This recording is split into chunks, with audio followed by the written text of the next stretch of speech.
Light FM and Nancy Wilson and Hart there. Good morning. I am Morning Dave. Appreciate you being here. We're at 8:40 now, 20 before 9. Advisory services offered through Second Half Financial Partners, LLC, an SEC-registered investment advisor. The opinions voiced and information provided in this material are for general informational purposes only and are not intended to provide specific advice or recommendations for any individual. To determine which investments are appropriate for you, please consult with a financial advisor. Second Half Financial Partners, LLC does not provide tax or legal advice. Please consult your tax or legal advisor regarding your particular situation.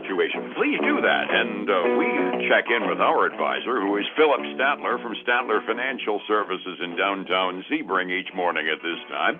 Philip's on the phone. Good morning, sir. How are you today? Good morning, Dave. Doing well. It looks like some good things happening on Wall Street, at least yesterday. Though, the indexes seem to be still bumping their heads against the all-time highs. Yeah, I was going to say, even after the dip that we took last week, we were still only a couple of percentage points off of record highs. But Friday, I was guessing yesterday morning, as much as anything, that some index, some measurement, something ended up tripping a couple of computer switches, because on Friday we went crazy as far as stocks in general were concerned, and big recovery on the software stocks that suffered so much last week, and we didn't lose that ground yesterday. Dow, it wasn't as spectacular as Friday, but Dow was up by 20, the Standard & Poor's was up by 22.5, and NASDAQ up by another 208. It looks to me like we got a little bit of our legs back under us for at least a couple of days, doesn't it?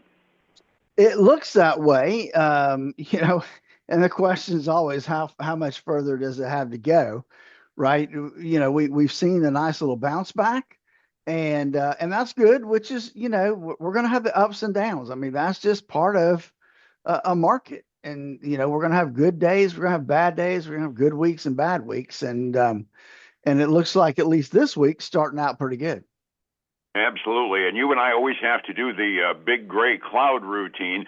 Keep in mind, this is a very, very long-running bull market. It doesn't take much in order to turn it into a bear, or at the very least give us a substantial correction. And one never knows when we have one of those nosedives like we took for the first 4 days of last week, whether or not this is the beginning of a correction. Hopefully not a bear, but we are overdue for that as well. So, the recovery felt really good, but the question becomes, is another shoe going to drop later on this week? And, well, we kind of started out with the retail sales report. The Fed's issued the retail sales number for the month of December, or January rather, and we were expecting a little bit of an increase in buying, but we didn't get it. Dead flat for the month, and that kind of disappointed folks, I gather. It did, because it's December, right? December, Christmas. You would have thought we'd have seen an increase in retail sales. Didn't happen, though. Again, both retail sales and retail sales minus auto were flat.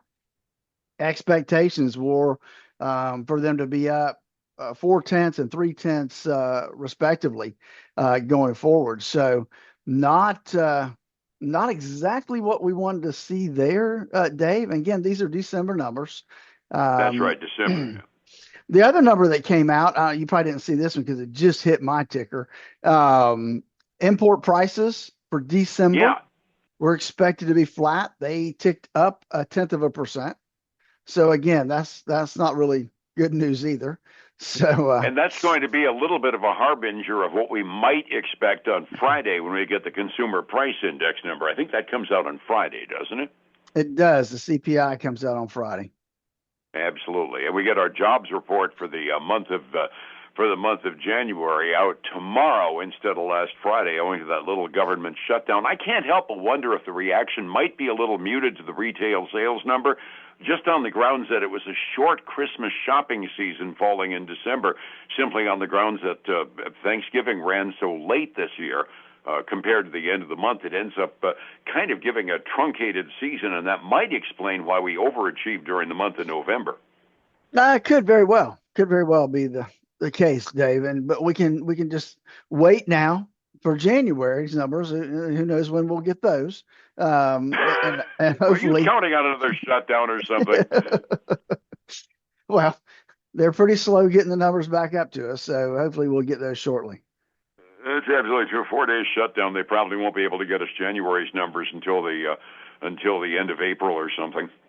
It's a rather busy week in terms of government data dump reports. I mentioned the CPI coming out on Friday, and I mentioned earlier that tomorrow we're going to get Friday's numbers. And given the numbers that you're giving right now and what we saw last week from the JOLTS report and the other early indicators like ADP, I got to be sitting on pins and needles to see what the government says the official unemployment rate is for last month now. Well, I can give you the expectation because the expectation is out there, I guess, because they're so late in coming. The expectation is that we're going to see 55,000 jobs, and we're going to end up in an unemployment rate of 4.4 again. That's the expectation. I was going to say that's a repeat from the prior month, which wouldn't be bad news. Seeing degradation would definitely not be what we're looking for. So anyway, We're starting out the morning right now. My fear and greed index is back approaching greed again. The amateur investors are relatively optimistic. We're looking at records, and you got to find some place to go to get your money out of crypto because Bitcoin sunk down and touched 60,000 for a while yesterday. I'm sitting there saying, holy crud, that's a 50% drop from its peak. Yeah, well, I didn't see it go down that low yesterday, Dave. Now, last week on Friday, it got down below 60. But over the weekend, it bounced back up to 70, and it's off at 70,000 now. It's down about 2.5% this morning as we get ready to trade. But it was painful on Friday, definitely. Absolutely. Other things going on that we're looking at down the line, the conversation continues to go on as far as Bitcoin, obviously. Also, whether or not the software firms that got hammered so badly last week are going to survive. Let's see. White House says Hassett, the White House economic advisor, says he expects smaller numbers than the market expects. Isn't that nice to hear? We're talking down the market out of the White House. In an election year, that's probably not good. Yeah, I was going to say, I'm trying to figure out the motive for that one. And, trivia out there, if you're traveling and you travel Air Canada, you like going to Cuba, they've suspended flights to Cuba because Cuba's running out of jet fuel because they can't smuggle anything in from Venezuela. It's not exactly a major macro number, but it does hit me somewhere down the line. Earnings season continues, and we got some household names coming out last night and today. How did Coca-Cola do anyway? Coca-Cola was kind of a mixed bag, Dave. They beat on earnings by 2 cents a share, came in at 58 cents. However, they missed on revenue, and their guidance, wasn't exactly what everybody wanted it to be, and so that has them trading down, getting close to 4%, 3.7% right now.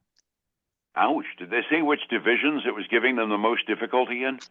It was, let's see if I can see. Organic growth they don't expect it to go up as much as expected.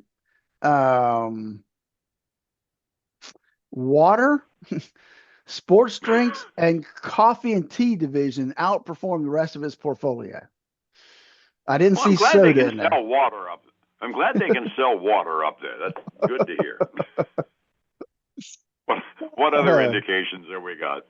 All right, so we've got a couple of DuPont reported. They beat by 3 cents a share.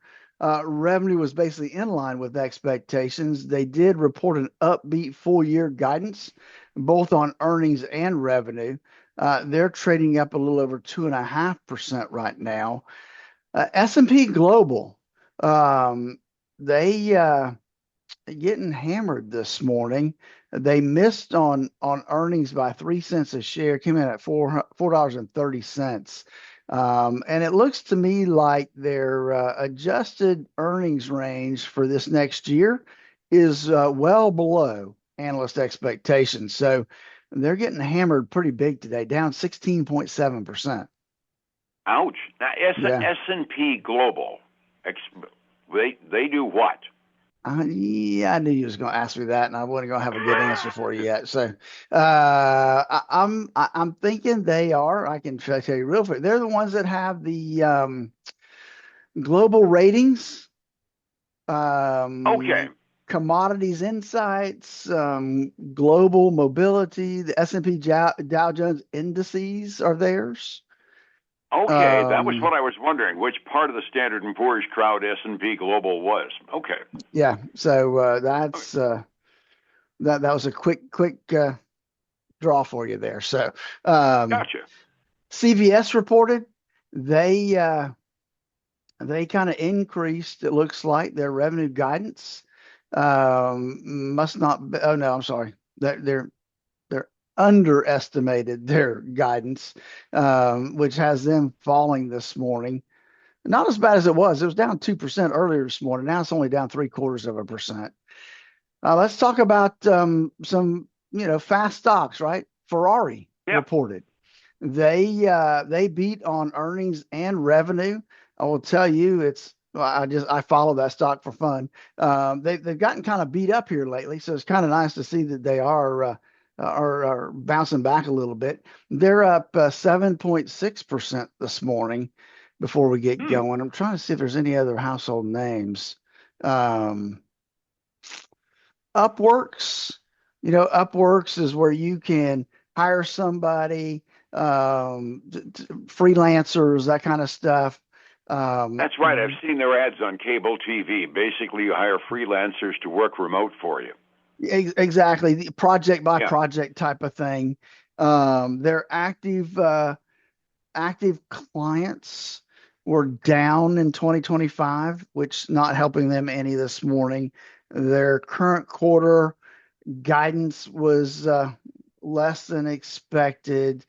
They missed their estimates on EPS. A lot of problems for Upworks this morning, and they are trading down 22.2%.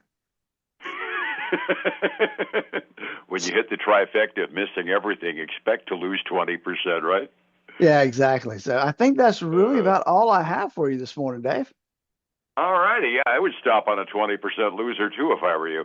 Let's see. Yesterday was basically a good, modest amount of green on all the major indices. 45 minutes before we open this morning, what are we looking at? Well, let me refresh. All right. So it's not bad, Dave. The Dow is down $23 right now. S&P 500 is down a buck 90, less than a 5/100ths. The Nasdaq's actually up a little bit, $5. So it's going to be an interesting open. On the other side of the coin, commodity side, silver slipping another 0.75%, but better than it was on Friday. It's $81.63 an ounce. Gold's down a little less than 0.1% right now, still over 5,000. Crude oil up 0.25%, $64.53 a barrel right now, Dave. Gosh, we're going to have to take over another oil-producing country. I'm getting tired of seeing that number go up. Looking across the ponds, the Asian Rim, generally happy with us from yesterday. The mainland Chinese markets were up fractionally, but both in green ink at the close at 6 a.m. Europe, on the other hand, is a little, let's call it, circumspect this morning. I got a mixture of small ups and small downs. It's almost flat. The average European index down by less than 0.1% halfway through their day, so I'm going to call that one flat. Getting my retirement together takes your eyes to help me get my dreams turned into plans. Philip, how do we make that happen? They can give us a call at 863-382-0037, where we'll spend 30 minutes on the phone with them, making sure that they've got everything put together. And if there's any gaps or holes or things that we need to help with, we're obviously glad to help out in any way we can. And then catch the Statler Financial Show this weekend, 6 a.m. and noon on Saturday, 10 a.m. Sunday morning on Highlands News Talk, 7:30 a.m. and 95.3 FM. And at newstalk730am.com. Sir, I appreciate it. I'll see you tomorrow morning. Fair enough? All right, buddy. Have a great day. Take care. It's 105.7 Light FM and Statler Financial Services. Philip Statler. Hey, folks, again, I want to thank you for joining us today. Hope your week is off to a great start. Join us again tomorrow as we talk about what's happening in the marketplace. Until then, have a great day.